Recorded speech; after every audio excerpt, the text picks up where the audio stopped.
Oh, okay. Thank you. Again, we know everybody is really, really busy right now, and the fact that you took time out of your busy lives to see us and be here this evening and afternoon means a lot. I'm RD Morgan, and Sneza Zabic and I will be reading and discussing all things poetry this evening. She and I are co-founders of Match Factory Editions, a small press dedicated to amplifying the voices of insanely talented writers who, for one reason or other, have found themselves outside of traditional writing and publishing ecosystems. This is a Halloweenish reading, so Sanasia and I have taken the liberty of dressing up. Sanasia is the wondrously confident Peggy Hill from the television show King of the Hill, and I am Nancy from the movie The Craft, which is basically just me in my 20s. So this is not a real nose ring if my mother is in here. She's probably trying to log in. Um, but anyway, so without further ado, I'm going to introduce Dr. Sneza Zabic. Now, I've known her for a long time. She first came to the United States from the former Yugoslavia in 2002, and we both went to grad school together at UNC Wilmington.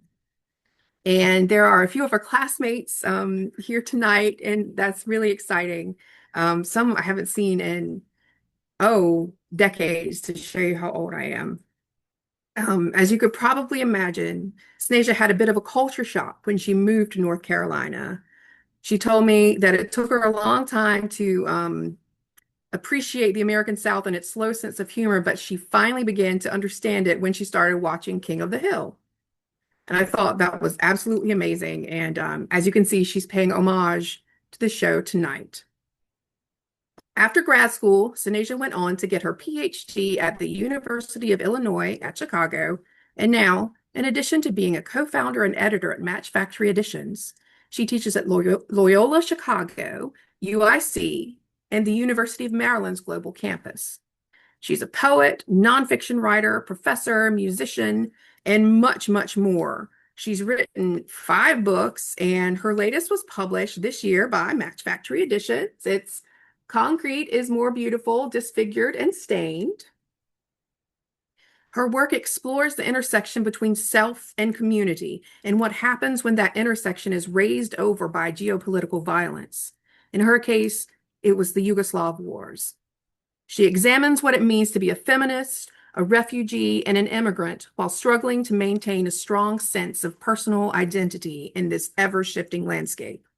Everyone, I present to you Sneza Zabic.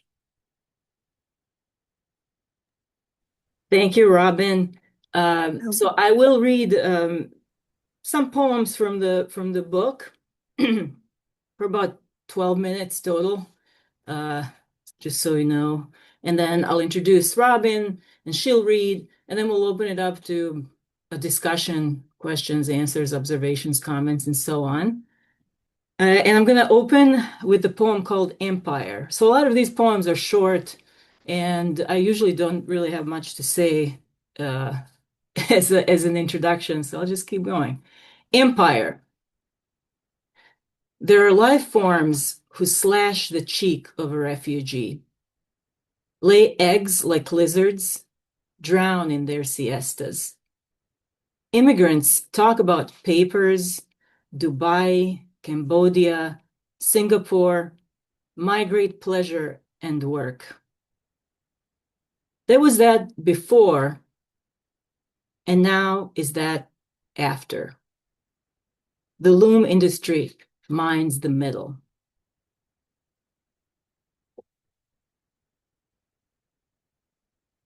Imagine yourself. Imagine yourself the Gulf Stream in August and sink. You think you're a secret, but it has never been you. You will always be surrounded by lucky logograms. Translate small dish. Videos of all your memories will appear online.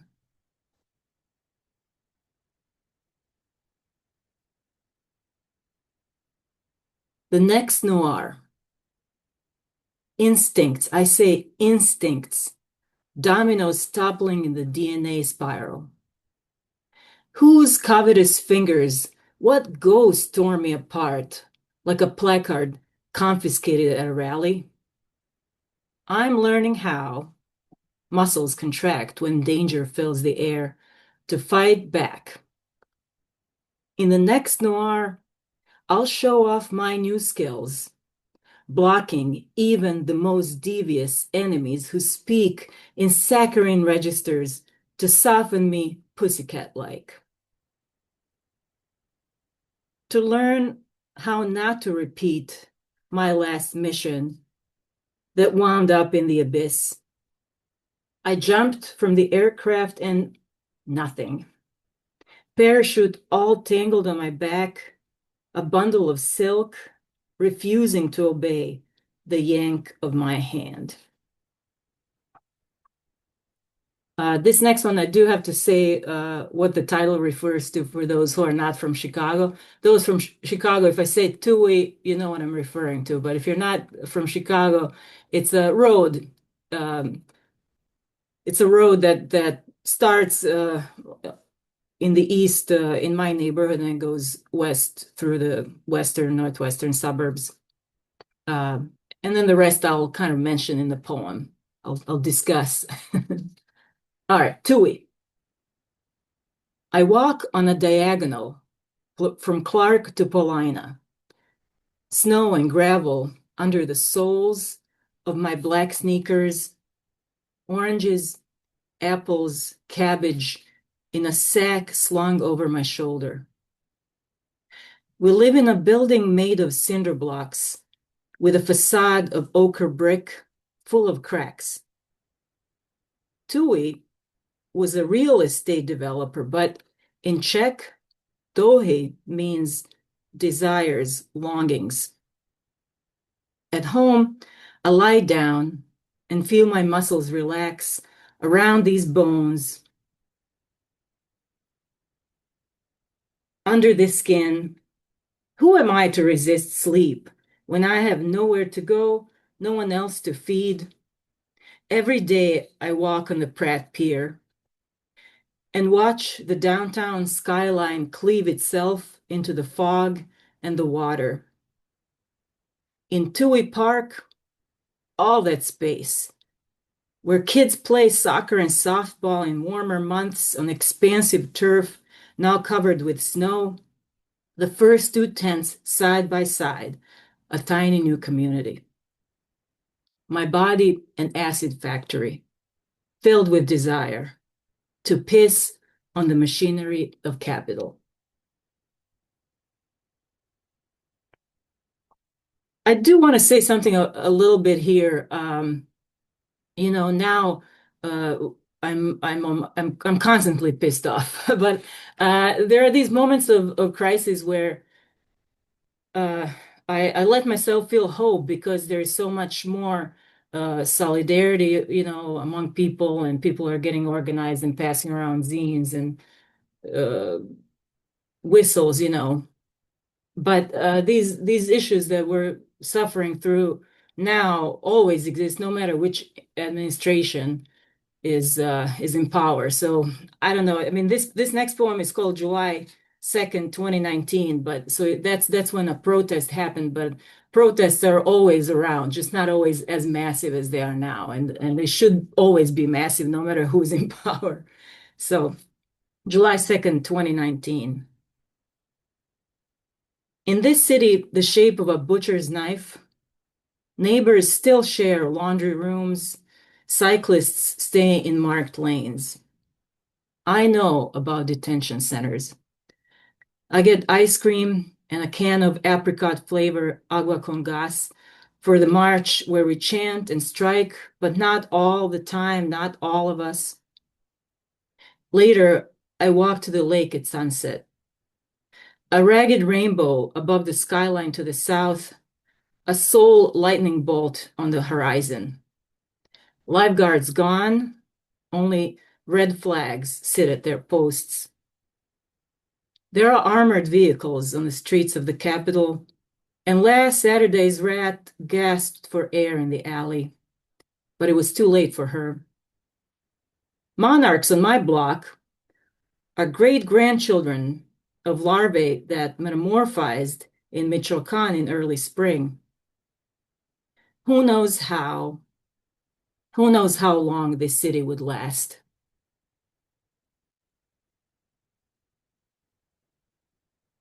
I'm an elevator. I'm an elevator attached to a brutalist construction. I see city blocks that fall asleep amid prickly weeds. I see a skein of geese that land on the surface of the lake like it's their job to surprise on demand. Orbison, one of rare, Roy Orbison, one of rare musicians that never hurt anyone. So I wrote him a poem. Orbison. Researchers have baked a loaf of bread with ancient Egyptian sourdough they extracted from a terracotta bowl fragment. They ate that loaf. People have always believed in the eternal return, etched that belief into pottery, slid choruses into songs, inserted steel rods into cinder blocks. They knew. Concrete is more beautiful disfigured and stained. Roy Orbison once released a song without a chorus, a different chord progression for each verse. He sang with his whole vocal range. The phrase, "in dreams," returned again and again. Radio DJs played the song. It was February 63. Those radio waves carried Roy into deep space at the speed of light. It's 2020. Roy has reached the system of Mu Are and its planets, visible from the southern hemisphere.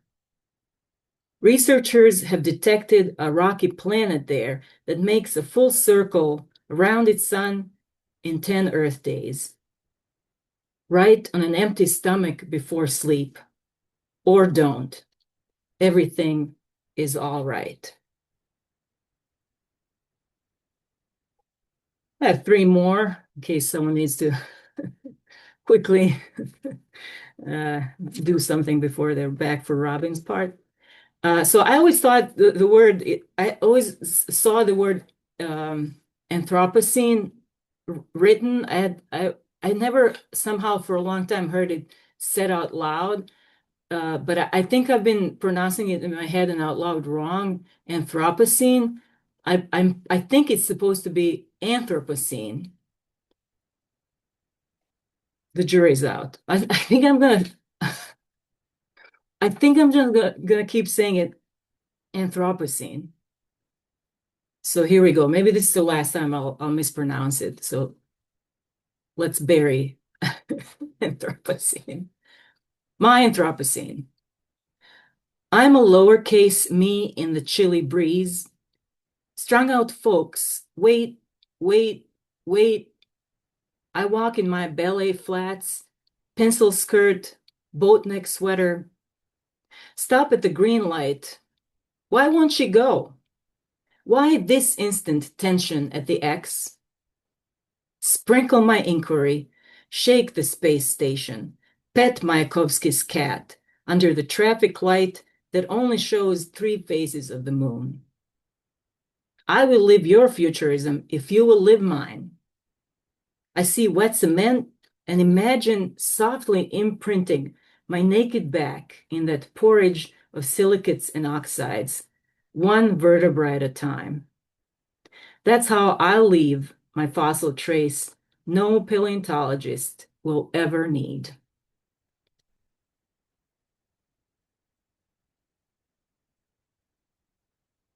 Calendulas. All the pristine black vehicles are the low notes in this film score, with their tinted windows and the passengers' moving desire for safety. All the cups in panhandlers' hands are full of calendulas. The lake and the prairie birth a fog machine for the special effects that flatten all the hotels, all the glass shopping centers, for the high drama of softened features high up among window washers. Lavanderia carts arrive filled with volumes of old narratives and poems. My fingers turn yellow against the cloth-bound covers, gilded spines, generous print, pages never read. The smell of ink and celluloise, once trapped for the future, is released like a good ghost. The former regime, in the long-gone state, ended with the people singing the only folk song they knew, the one recorded on cassettes and broadcast via video waves ad nausea. That signal has long passed the first frog star. Under the new regime, fears drown in the sound of seagulls, cicadas, horses, squirrels, and dogs. We can't wait to be drowned out. We crack open our aluminum cans. Our drinks fizzle. If you take a sip, a gulp, and a mouthful, the invisible hand strikes a chord. And appropriately, acceptance speech. I'd like to thank 2 Rogers Park mansions where nobody lives. The Emil Bach House and the Lang House, landscapers, receptionists, carpenters, janitors, electricians, painters, security guards who work there. Thank you. Tourists and wedding parties. Thank you. Caterer who spilled some mixed berry compote on the bride's gown. Thank you. I'd like to thank the security camera for capturing a good angle of my face. Thank you for inducting me into the Loitering Hall of Fame. I'd like to thank Dorothea Lang and my team of well-fed cats. Thank you for the honor.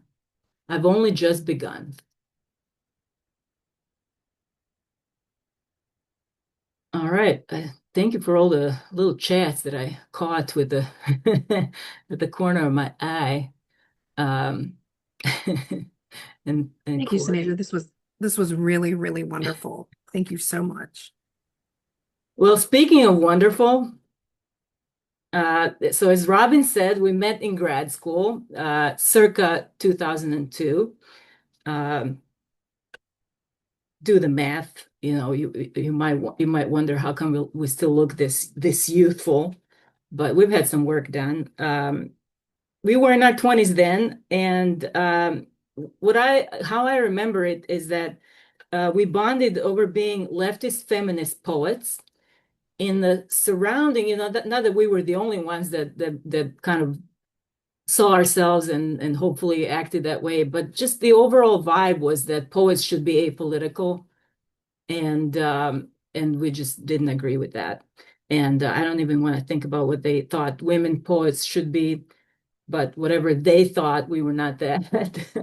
And I also think that maybe one of the things that we unspoken things that connected us is that we both grew up in small towns, and mine was, as Robin mentioned, in former Yugoslavia. Robin's in the American South, and I quickly learned that people who were not from anywhere near those places mostly had negative thoughts about these places where we came from.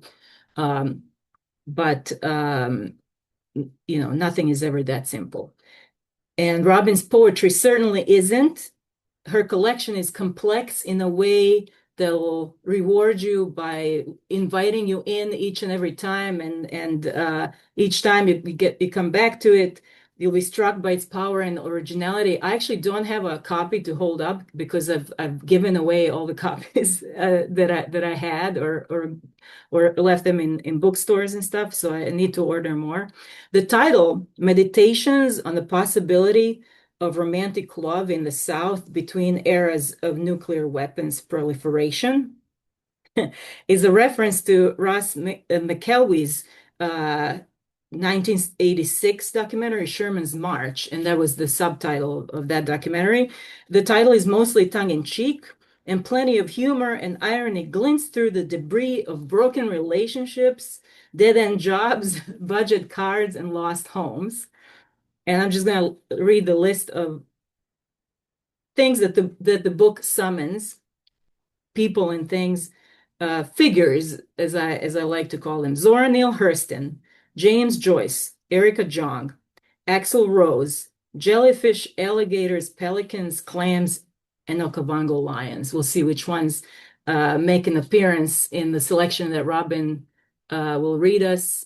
Let's give her a round of applause with those little reaction emojis.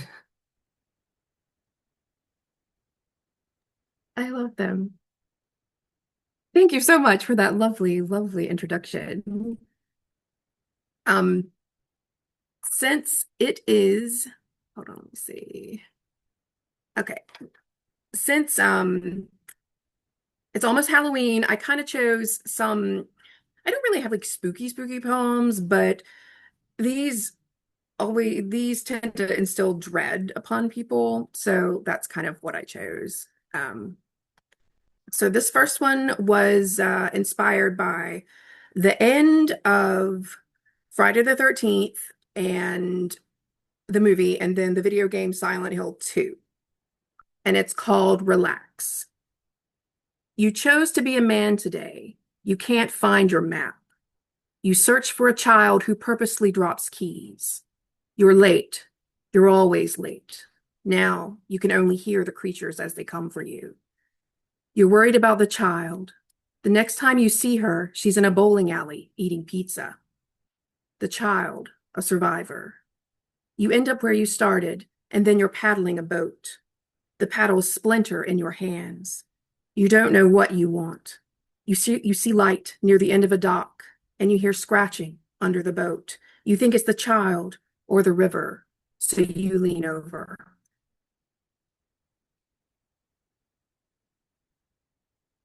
And this next one I wrote after Suzanne Wise. She's my favorite poet. She's only released, well, she's one of them. She's only released one book, one complete book. It's called Kingdom of the Subjunctive, and it's still in print, and I highly recommend it. It's called Paperwork. Etched name in dirty oven's ash. Crumbled petals from corsage collection. Swam over alligator body in swamp. Smoked stale cigarette over serial killer's grave. Bit dust on silver bullet. Drank from dead man's beer over his dead body. Avoided. Crouched under. Hid from. Ran from. Shattered mirrors with bare hands. Curled up in cinder block closet. Shaved. Shaved all number 2 pencils to nubs. Threw away photos in a certain way. Beheaded flowers in neighbor's yard. Charred pork loins and love notes on charcoal grill.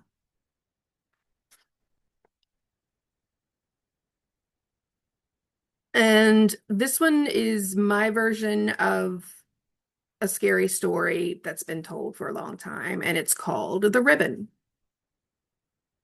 At first, he thought my ribbon was unique, a fashion statement. Also, he was able to find me quickly in a crowd. We moved around in crowds so often then. Movies, restaurants, Sundays at the beach. But the years were not kind to my ribbon or to me. My ribbon, faded from sun-filled weekends, began to fray. New layers of weight settled down upon me. The ribbon cut into the skin around my throat. I didn't notice, but my husband did. My husband didn't want an ugly wife. My husband didn't want a dirty ribbon wrapped around my neck. My husband didn't want his children asking, "Daddy, where's your ribbon?" And so, one day, he simply snapped. Guilt approached him afterward. "It's that ribbon," he told me, "if you could just take it off." The next day, he found the violence easier. This went on for months, years even. Then one day, he woke just as the sun did. He reached for his fishing knife he'd been sharpening for years. He slit the ribbon from my throat. My head rolled from the bed and thudded on the floor. He couldn't move. He couldn't take it all in, the length of my body, so smooth, so beautiful in this unobtrusive state.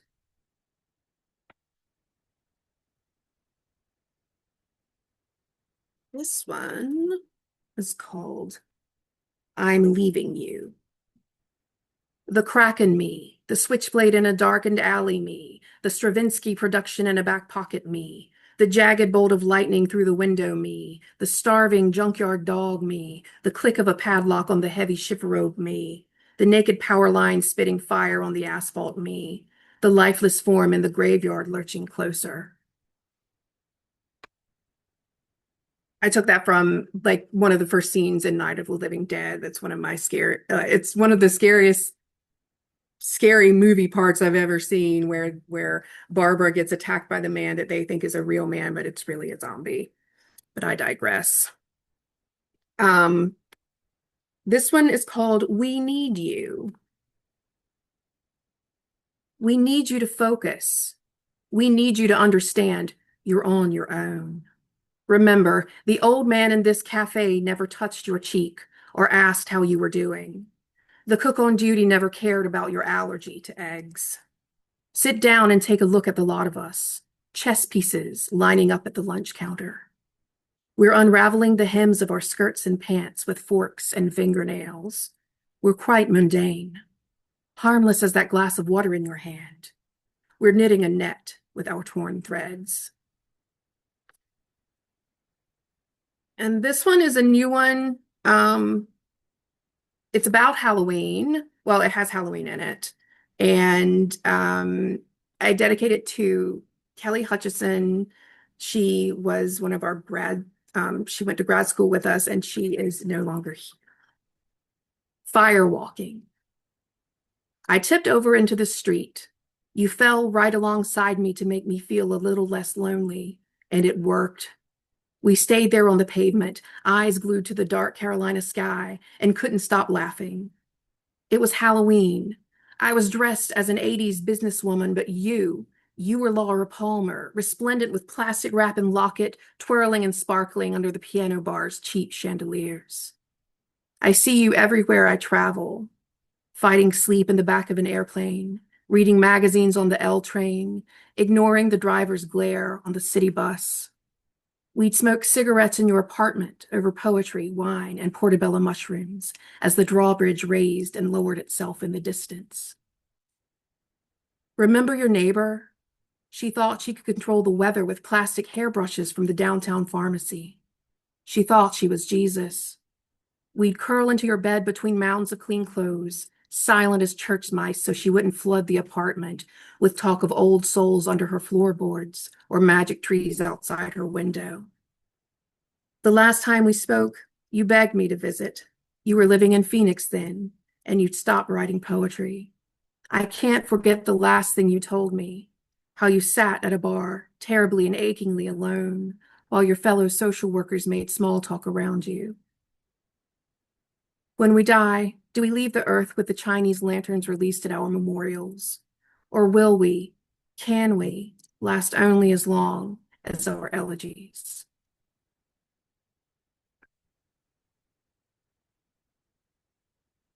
And this one is the title poem of my book. It is called Meditations on the Possibility of Romantic Love in the South Between Eras of Nuclear Weapons Proliferation. So give me a minute to catch my breath. How he showed you the documentary about the improbability of heartbreak laced up in roller skates, the specter of Burt Reynolds and Sherman's fiery march to the sea. How he called your kisses sips of laudanum laced with honey on a summer afternoon. How he named you Little Anodyne. How he took your hand and took you down by the river to the colonial town's ruins. How you took him to feed the alligators near the abandoned entrance of the largest munitions storage facility this side of the Mississippi. How he cooked for you most weeks. How the stray ears of corn in the field, broken and brown, quietly disintegrated to prepare the soil for the cotton's yield increase next season. How you called him on Halloween from the empty sports bar in your hometown. How his line rang and rang as a godfather played in the distance. how what came from your mouth was not a breath and not unlike a keening.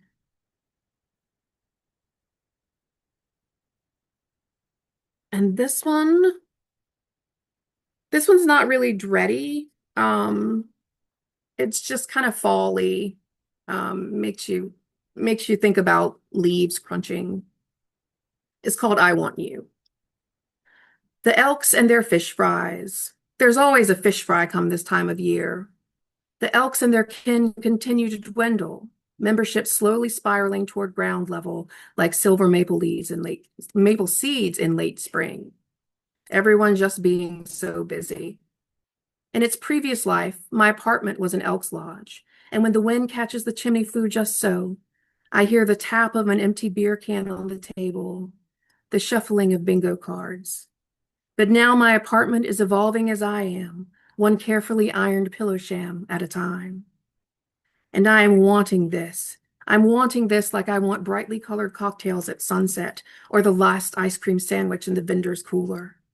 I want this for the sake of wanting, like the pilings I want for fence posts, like the backyard I want full of pelicans. I want live music each Wednesday, the dreadlocked bag boy from the island grocery. I want a screen door that opens with a muted click, like a front clasping bra. I want a mouth on the small of my back that makes me feel like a boardwalk too hot for bare feet, like an ocean crashing over a faded canvas float. And this is the last one. The job market isn't really that great right now, so I thought I would read Unemployed because it's something we all fear. Um, Unemployed. I pretended to pet the cat. I lied around the house. I wasn't much. It was pulling teeth to get me to say something useful. I needed a stainless steel springboard. Cheesecake, I yelled to the wall. It's all about the cheesecake. Generally, a smudge above the couch wouldn't have caught my attention. It was, however, a leap year. In time, I altered my ways. I became a seamstress, dirty pairs of trousers always on my arm. In short, I was disgusted. My tongue became a thumbtack. Husband, your mother needs help. Husband, her posterior, it's bleeding. I scratched my antique table's underbelly, played footsie with Buddy Holly. Cohesive matter crumbled, slid through the cracks like sifted flour. No more Friday checks to note a week's passing. No more power lunches. No more team building with the team who hated me. But still, I remained hip. I washed my car in the front yard. I wore my bikini top. I laughed at the postman's dirty jokes. I faked a foreign accent. I was invincible. There we go. Thank you very much. I appreciate it. Thanks for listening. Aw.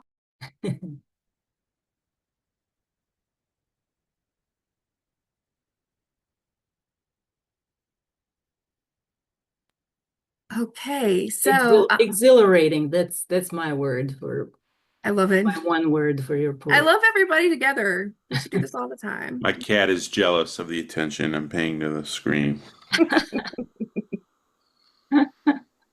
Well, Sanasia, do you want to move us to the next part of this? Yeah, so we wanted to let you guys ask us questions. I mean, um, the prompt was publishing poetry is scary, and we started talking about this venture um, during the lockdown. I think it was still the lockdown. I mean, time is becoming really meaningless, but uh, I think that is definitely the case because the reason I personally started thinking about starting a press and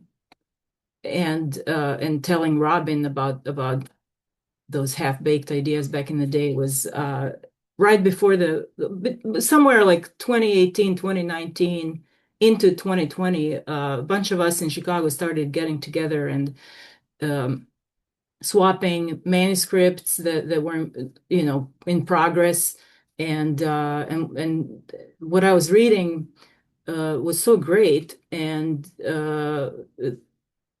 and then those manuscripts became polished, and ready to be submitted, and there were really no bites for one reason or another. And then I started telling Robin I really want to start a press and publish my friends, yes, because those are the manuscripts that I already know are out there, but also others, who I would meet in the future whose manuscripts are ready, and for again, not because of the lack of quality, but because of just the way the publishing is, we're not finding a home, and I wanted to, I don't know, gather people like that. So Adam has a question. Hit us, Adam. All right. I actually sent in for the copyright and I got an ISBN number for my manuscript, which is something I've just been playing around with for decades, actually. And I think I need I guess, a printer. Ow, cat. The claws. Yeah. So Adam, this is one of the things that I think, like, we're learning and stuff. So when you just have a manuscript, you don't have to get an ISBN, unless you're going to publish it yourself. Is that what you're saying? You're going to be a I self. was going to, but Oh, okay, okay. Please, yeah. that was my plan. But Steve Kaiser, who's my guitar teacher, and he's teaching me how to be a songwriter as well as a poet, and like you. And he suggested I talk to you about your new company. He said he thought we ought to hook up, at least in a publishing Yeah. sense. I mean, Yeah. No, but yeah. So I've known Adam for a long time. He's an old friend of Matt's. Matt's in Rent Party. I'm in Rent Party. So it's a small world. Yeah. And Matt always has been telling me since, all these years that I would like your stuff, and I still haven't seen it. So please send it to us. I did read some stuff at the coffee house one Yeah, time. yeah. At that one, that was some of it, but there's more where that came from. They're awesome. Well, So send it to us. That's great. sure. And And I wanted to jump in first because I have another meeting at 7, and I also want, as long as I've got the conch, I really enjoyed the poetry, and it's been a long time since I was part of a scene where everyone who read was someone that was like, "Oh, they're good. Everyone's good. It's great." When I first came back to Chicago, it wasn't. Maybe it was in the wrong place, but it was like, disappointing compared to what I experienced in Carbondale. there's so much poetry, and everybody's different. Yeah, so not all poetry is for everyone. Uh, you know, that's my experience, but everyone's poetry is for someone. Well, thanks for taking my Yeah, for query, sure. and I'll send you something on the messenger, the Facebook. If you can email me, like Okay, why don't you? doc, this is, but If yeah, email me. you're the boss, you tell me Yeah, where. yeah, yeah. Just yeah. What's the email? We'll talk. Oh Okay, yeah, you want to yeah. DM me your Yeah, email? All perfect. right, Yeah. very good. All right. Thank you, Adam.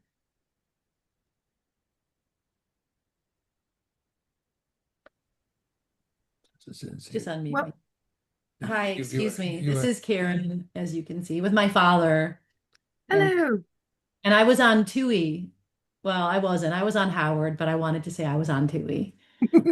And I'm so glad to be here. And RD, it's nice to see you. It's Um, like, thank you. Barry, Cole, I know you. Matt, hi everybody. Um, your backdrop. I've never watched King of the Hill, but I can't wait to watch it now. Hi, Barry. Uh, holy cow, I was driving. I just had a 90-minute massage, and then I stepped into my car at 6 to hear Snezhina's poetry. It was like I feel like I'm fully high and on mushrooms all at the same time. I'm just kidding. So wow. I mean, I we're so lucky to have you in Chicago. for to hear you talk about Pratt and Tui, which we're between Howard and Tui right now. And just the way that you talk about the city and how you see it is amazing. And when you talked about wanting to piss all over the capitalism, Snezha is the one who taught me that I'm working class. Snezha is the one who taught me that I'll never have I'll never have the millions that my neighbors in Wilmette do. Or, I'm gonna try, but it looks like it's not going that way. Um, just I love your realism and the poetry tonight was just great. I've never have never heard those particular pieces of yours. And RD, thanks a lot. Ow, everything.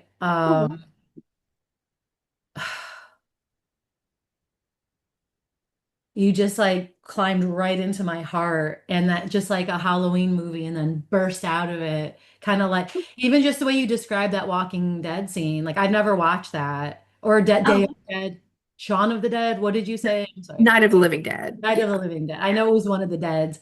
I don't really like to watch those because I have nightmares, but the way that you described how you felt about that scene, I'm like, I don't know. I knew whoever Snezha was partying with would be amazing, and I'm so glad to be here, and glad my daddy's here, and I love you guys, and I can't wait. The graphics of this book are so beautiful. Snezha knows I have questions about getting published, but she knows that she can't help me with my particular questions. Although today, the University of Chicago Press, they want me to come up with they have an idea, and like I have to do some thesis, but I don't know how to do that. Maybe Barry can help me. I don't know how to do that. I have Yeah, no idea. so that's one of the stuff that Karen writes or that you're in discussion with the University of Chicago. That's like general nonfiction. I mean, there's personal aspect to it, but it's like research based and fact checking and all that. And for those of you who might be not super familiar, what we publish is poetry and the kind of stuff adjacent to it, and the nonfiction that we're looking at and that we're hoping to publish in the future would be like really kind of lyric and narrative creative nonfiction. So um, uh, yeah, I just wanted to clarify that. Yeah, so that's why Karen is not sending to us a proposal. We're not looking at proposals for for those kinds of books, but I'm really excited to I love reading books like that, and Karen has so much experience as a social worker and a lifelong Chicagoan, who also lived in Austin for a while and was active there with the unhoused community, and just the list goes on. There's so much to write about. Can't wait to read it. And I from now on, when someone asks me what is Robin's R.D. Morgan's poetry like, I'll be like, you know how in the movie Alien, the alien latches itself to the Earthling's face and then eventually bursts out of their stomach. That's how it, that's how it That's is. hilarious. I also want to give a shout out to Alien Earth. That's a new series that's amazing. So, since you mentioned Alien. I walk around. I have two winter hats, and each of them has that the patch that they wore on the ship. I got two patches and made two, one for like not super cold weather and one for super cold weather. And my favorite thing in Chicago is when I'm on the CTA or something, and then someone on the train or the bus recognizes and goes like this, recognizing the alien reference. Other times people, especially in the dead of winter when they're wearing like a puffy black jacket and that black hat with that patch on and like black boots, then a lot of people, their first reaction is when they just catch me at the corner of their eyes, like they think I'm a cop of some kind, like some kind of a uniformed, and then I see how they're seen, and all of a sudden, like I don't know, there's a weird look on people's faces, but I don't like that. I like when people go, "Oh, yeah, alien." Nice. Barry, Well, hit us, Barry, with your question. Well, first I want to say what incredible poetry. I especially loved how both of you just freely drew from the natural world and also like, you know, the post-industrial hell fascist regime that we're in. And it just was really cool to see so much of that together, and there was so much imagination.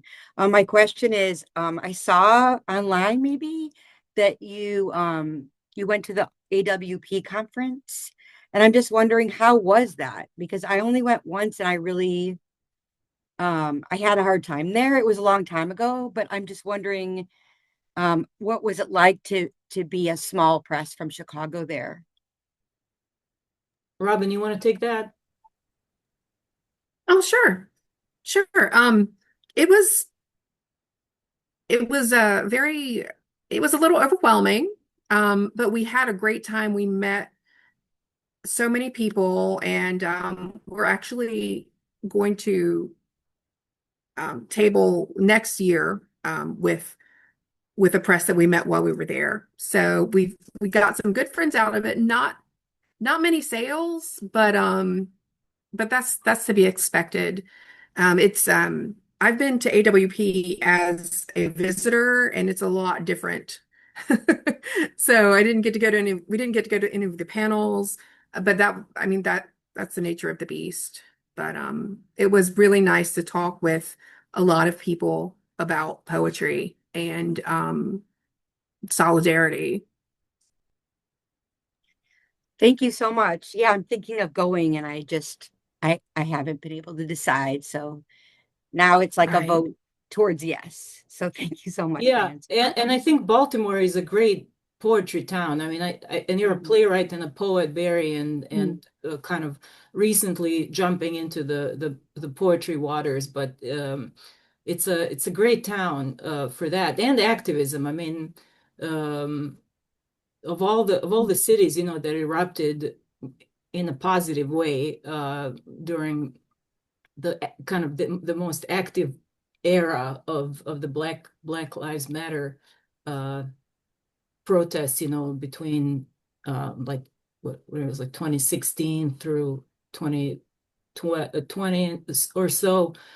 Prince wrote a song for Baltimore and went and performed there. So uh, it's a great town. So that's another reason why this doing an AWP is there's a positive that's a positive aspect to not just go to the conference, but like check out other bookstores and venues and events, offsite events, and just talk to people, kind of get over our introverted natures. Just chat. Easier said than done, but Yeah, yeah. yeah, But we'll be no. there, so you can hang out Okay, with well us. then maybe I'll definitely go. Yeah. Yeah, it's time to decide, but I didn't even think about the Baltimore thing because usually conferences you're just like in the hotel. It doesn't even matter where you are. But yeah, thank you. One last question. Are you not for profit or not? So I love all those technical questions. I think people should know about like these technical and financial questions and everything. So we did register as in Illinois as a not for nonprofit. We still haven't started the process of registering for the federal, tax cuts and all that. I know there's a number for that. What's that number? 50 501(c)(3). 501(c)(3). Yeah. So we're gonna do that next. It wasn't complicated at all to register in Illinois and also to get a uh, uh, EIN, I believe is the number from the government to start a bank account and all that. So this is, I also want to say, so this is all, we're doing it print on demand style, and we've been financing basically everything ourselves. It's not a lot of money, and also like selling our books, obviously that goes directly into. Robin's in my books. So we don't, we just, it just stays in the bank account. And of course, like with our poets, they they'll get royalties, and they also get some free copies and discounted copies and that they sell and stuff like that. So we're keeping track of all that. I, for instance, have never gotten a check from any press that I've published with before. I think one of the books I always say, you know what? I don't think I sold any of the Breath Capital, but I know I sold some other books, and I never got any communication about that. Which is, I always say, like, I'm not bashing other presses. It's totally understandable. It's a lot of work. They publish a lot of books, but we're trying to do it a little bit differently, like be more transparent about what goes on, especially of course with our authors, like totally transparent, the good, the bad, and the ugly, and there's really nothing to hide, nothing. And And we yeah, appreciate all of our writers who have come tonight. So yay, shout out to, I know Mitch, I don't know if they're still here, but like we've got Mitch, his new book, The Size of the Horizon, or I Explained Everything to the Trees. We've got, sorry, I have to shout out to the writers, the poets. Once Upon a Riot by Dawn Taft. And I've got it, I have everybody. And I shouted out Paul, Domestic Corpse, that just came out today. Domestic Corpse, it's, yeah, it's amazing. And is there somebody else? I have everybody's books right here, but and we've got Kevin, who's going to be one of our poets. He's here, and Karma. She's got a short story and poetry collection coming out next year.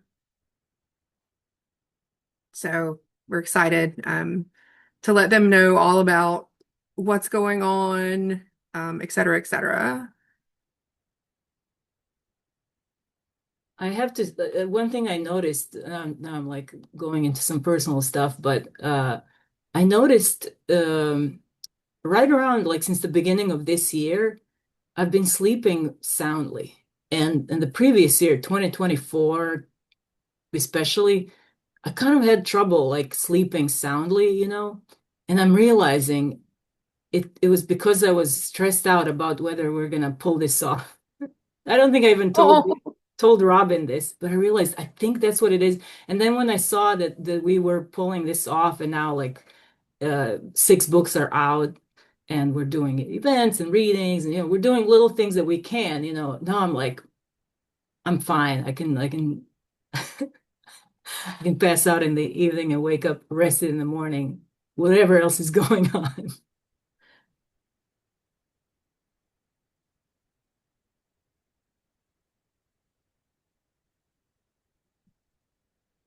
well, does anyone else have any questions about publishing, about poetry, about our reading, Yeah. what's coming up for Match Factory? Well, Snasia mentioned sleeping more soundly now, which is great because the theme tonight is what's scary about it. And both of you have been published before. You have a lot of experience as poets and being in that scene. So what's been scary about it for you all?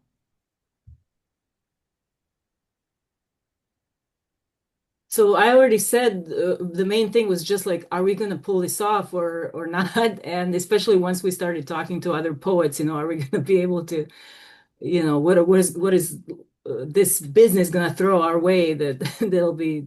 But yeah, maybe Robin has some more specific thoughts on that. Um, the time for me, Yeah. like finding the time, scared that I won't be able to find the time to, oh my God, got to process all of these orders.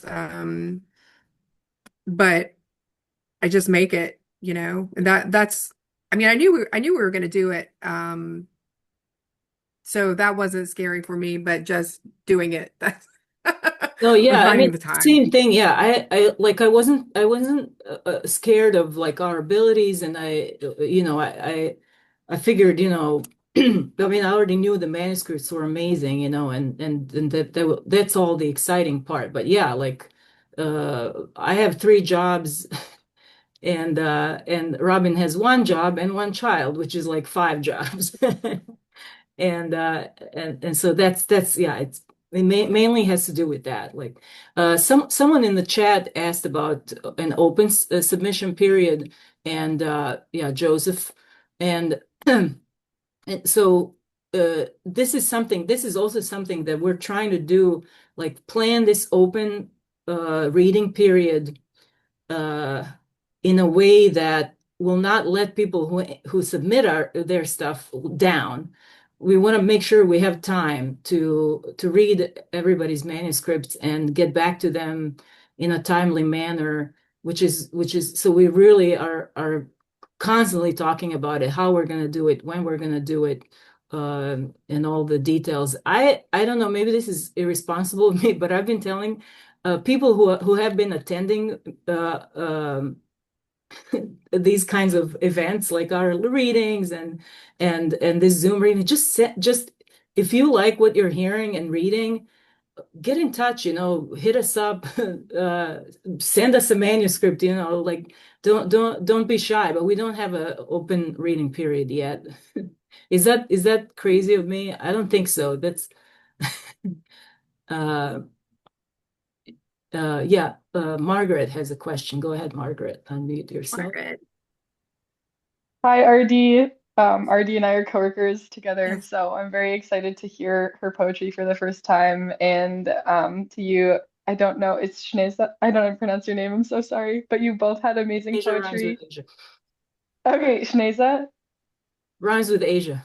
Okay, great. Thank you. I'm so sorry about that. But both of your poetry is amazing. And I am a visual artist, but don't have a poetry background or a writing background. And I wanted to kind of ask a more basic question, I guess, for me. But how do you both kind of approach poetry as a creative art in terms of finding inspiration and staying with your practice when you have a lot of conflicting things for your time, like a job or a child, or, also just navigating burnout? So, kind of first part of the question is how do you stay with your practice and stay creative and inspired to do this outside of your free time? And I'm also curious, as someone who hasn't tried writing poetry before, do you have recommendations for a place to start if that were something I was interested in? Those are great questions. Great questions. There are several questions. One, I just want to say the thing about like writing poetry to me, like where to start. I feel like if you're a creative person and you start reading poetry that you genuinely like, you won't be able to help yourself. You'll end up writing poems, in your notebooks or in your phones or whatever. And then comes the fork in the road. Do you want to keep writing just for yourself, or do you want to start sharing it with people in your life or in a workshop of some kind? I'm not saying like any formal workshop, but like some group where you can get feedback, and then do you want to like keep working on those poems and revising? And then another fork in the road. Okay, now people have seen it. Do you want to try to publish it? But as far as writing, I think it comes obviously like from living in the world and reading poetry that really moves you and excites you. I think I'm not a visual artist at all. And like Margaret said, we're co-workers, so she's seen some of my my attempts at like graphic design and everything. But I think visual art to me is the closest form of art to poetry. So I've always found that. And I do find inspiration from art. And there's some really good books. There's one called The Practice of Poetry. I don't know if any of you have ever heard of that, but it's got really good exercises from a lot of different poets. I'll send you a link if you want me to. And then there was another one. Uh, my very first poetry class, we had, I think it was called In the Palm of Your Hand. And that was good too. It gave like examples of poetry from a lot of different poets and what the poem was and how they did it. But that's a really good one too. And thank you so much for coming, Margaret. I really appreciate it. Of course. Thank you both so much for doing this. It's Yeah, really and special. you also, Margaret, asked about like time, like finding time and avoiding Mhm. burnout. You can't avoid burnout. It's gonna happen. And but uh I don't know. I mean, it's just like writing and doing stuff that's creative is kind of has been built into my week, you know, forever. I mean, it's not necessarily a set time and day and stuff like that, but it's just kind of a need, you know, that I meet. And I don't have advice. I mean, but it's possible. It is possible. Like so, like I said, it's impossible to avoid burnout, more or less. I mean, it's you don't want to like totally burn out, but like you'll have ups and downs and stuff. And but as far as work goes and these obligations in life, and and then all kinds of like doubts, you know, about being an artist of any kind, right? Like who needs this? And um, nobody cares. But yeah, we keep doing it. Yeah, it's possible. And People write I've in all kinds of conditions too. So right.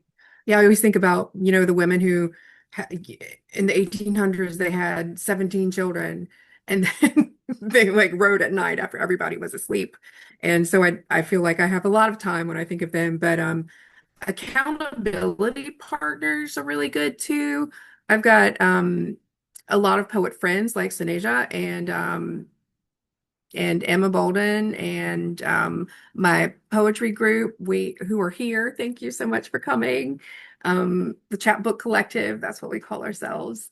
Um, and so the accountability is key for me because if I'm responsible for something, I'll let it slide. But if I'm like, oh well, I've got to get this in, or oh well, I need to do this for someone else, I'm more likely to do it. yeah, I think That both makes of us are the kinds of creative people who really we just do it. Like we don't, and this is not a again a jab at anyone or like or criticism, but it's just the fact is that some of us need more or less validation and sort of like attention, you know. And I just this some just something I've observed, like writers, poets who are better than me stopped writing because they weren't getting valid, like none of us, you know, are getting like any particular validation or like reinforcement or anything like that. But some of us don't seem to really need it, you know, and others do. So I don't know if that helps, just that observation.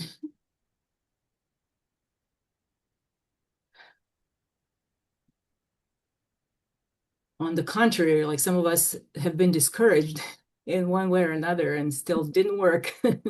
Just kept doing it.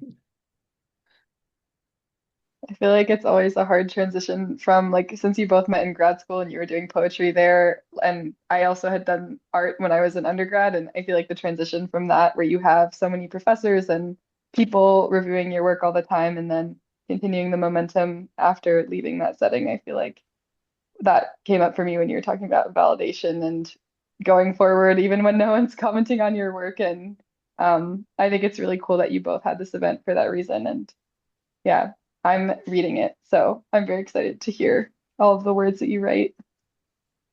Thank you Thank so you. much. Yeah, it's really helpful to be part of a group or to have writing buddies. It's so important to feel like someone's reading your work and giving you feedback on it. I'm Uh, part of a writing group that I've been with for, I don't even know. You know, we some of us turn over from time to time, but the core of us have been together for maybe 15 years, and it's just great. Keeps me going.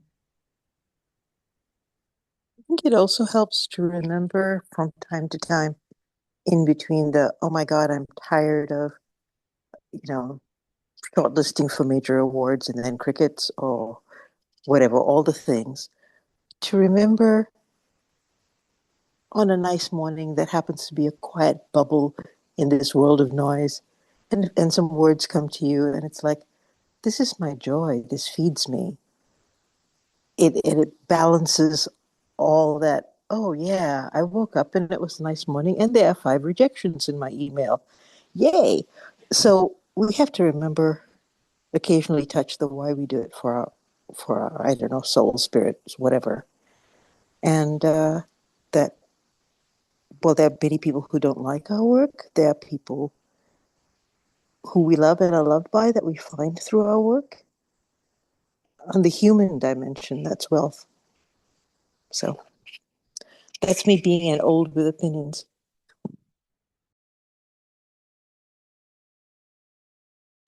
Yeah, I don't know if you all saw Paul's comment in the chat. It's like physical exercise. You have to try to write even when you don't feel like it. And I think that's true too. Like with anything creative, and then once you start doing it, you're like, well, I am enjoying this. Why did I have to force myself? Kind of remind yourself um, that this is something you enjoy for its own sake.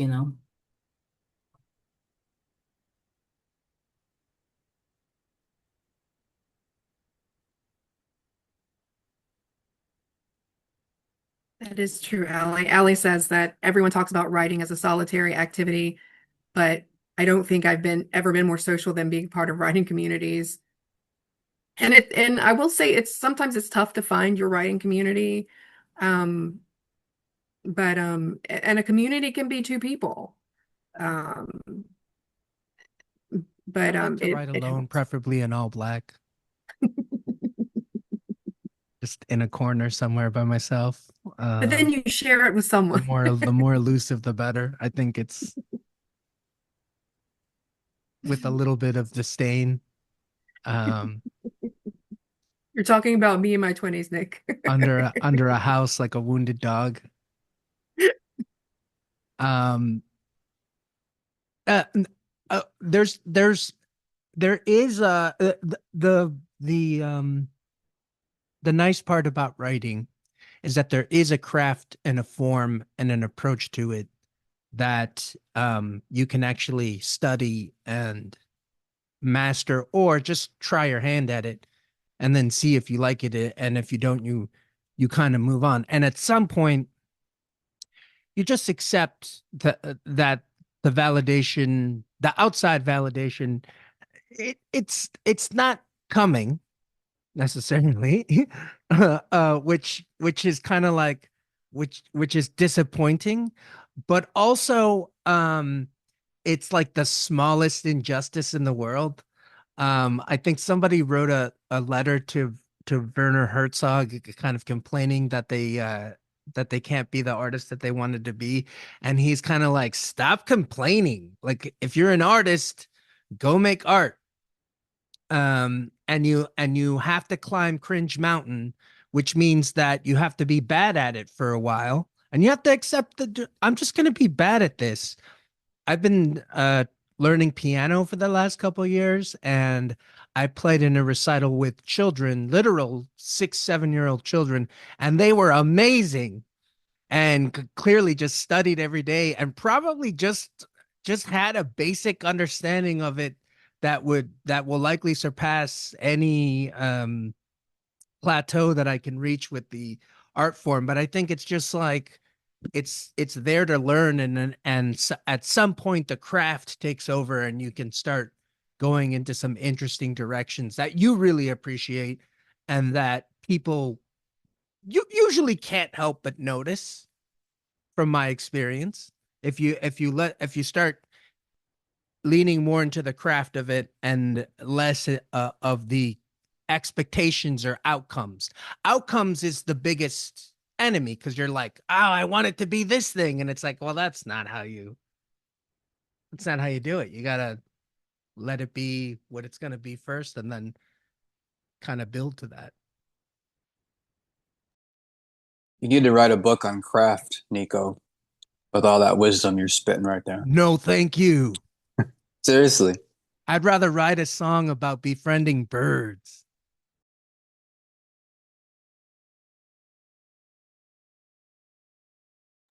I'll take my secrets to the grave.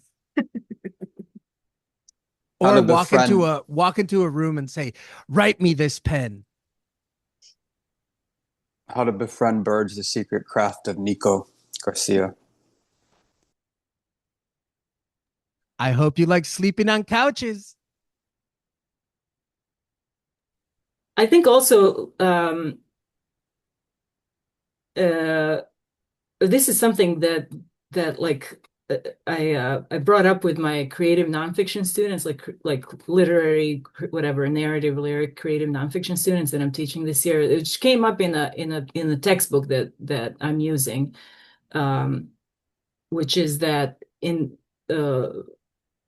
this is more talked about in creative nonfiction, but I definitely would that would apply to me in all kinds of forms, which is that you write not necessarily to like express yourself to the world or find yourself or describe the beauty or anything like that. Although all of that might play a role, but to intervene in the world, to I mean, out of being pissed off, that's a big motivator for making art because you're pissed off at the world, the way it is, maybe at the way that the dominant culture is, and then you kind of if that's your starting point, I mean, you'll never lose the spark or the impetus because it's always going to be there.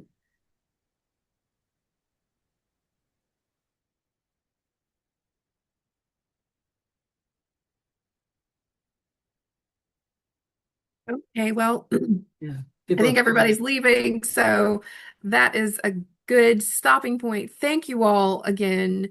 We really appreciate this. So thank you for your time. Everybody is super busy. Um, and congrats to Paul today. Very excited. Yay. Domestic Corpse, Match Factory editions. There we go. There we go. Anyway. I think a lot of people from Chicago have left, but if you're still around and if you want to see me in person and see Paul in person and Karma and Dawn, we'll be at Nabala, or I think it's Nabala Cafe in Uptown on Saturday at 7 p.m. And I want to thank Robin. This was her idea to do a Zoom Halloween reading. Yes. Anything to do with And Halloween. I wish we could give everybody candy I or know. chocolate or something. Can we But give reaction candy? No candy. Yeah. Thank you all so much again. And hopefully we will see you soon. There we go. Candy. There we Yay. go. Yeah. And we'll post this on our YouTube channel, the recording of this. Follow us everywhere. Bye, everyone. Bye. Thank you, Robin and Snezia. Thank you. Bye. Thank you. Thank you. Thank you. Thank you. Bye.